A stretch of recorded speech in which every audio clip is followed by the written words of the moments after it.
You always shut me down, and I felt unsafe around her, especially when you build your character and your career off of lies and hurting someone else. TV की जानी मानी अभिनेत्री अनुपमा यानी कि रूपाली गांगुली ने अब किया है अपनी सौतेली बेटी ईशा वर्मा पर मानहानि का मुकदमा। पिछले कई दिनों से ईशा वर्मा रूपाली गांगुली पर कई तरह के आरोप लगा रही थी, लेकिन अब रूपाली गांगुली ने भी इसका जवाब देते हुए कड़ा फैसला किया है। पिछले दिनों ईशा वर्मा ने एक्ट्रेस की निजी जिंदगी को लेकर कई गंभीर आरोप लगाए थे। ईशा ने रूपाली गांगुली पर अश्विन की तीसरी पत्नी होने का आरोप लगाया था। इसके अलावा रूपाली गांगुली को साइकोटिक और अब्यूज बताते हुए दुनिया भर की औरतों की आवाज होने का ढोंग करने का आरोप लगाया था। ईशा वर्मा ने रूपाली गांगुली पर अपने परिवार को तोड़ने का भी गंभीर आरोप लगाया था। इन आरोपों के खिलाफ कोई जुबानी जंग छेड़े बगैर रूपाली गांगुली ने ईशा के खिलाफ कानूनी कार्रवाई का निर्णय कर लिया है। रूपाली गांगुली ने एक लीगल नोटिस भेजकर ईशा वर्मा पर 50 करोड़ का मानहानि का मुकदमा दायर कर दिया है।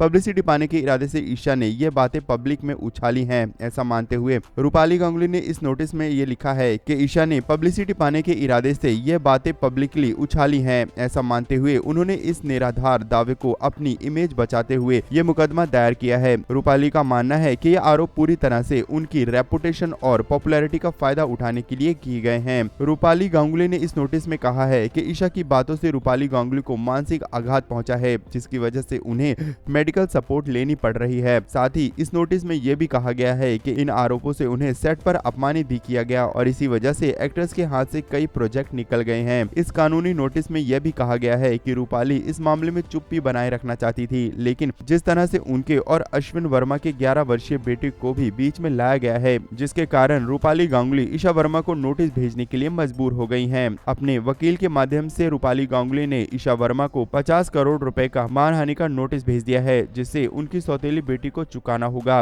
रूपाली गांगुली ने तुरंत ही बिना शर्त सार्वजनिक माफी की भी मांग कर डाली है। ऐसा न करने पर उन्होंने ईशा के खिलाफ कानूनी कार्रवाई की बात कही है। अब देखना है कि कोर्ट की तरफ से आगे क्या फैसला आता है और ईशा वर्मा इसके लिए क्या करती हैं। आगे की अपडेट के लिए आप चैनल को जरूर सब्सक्राइब कर लें।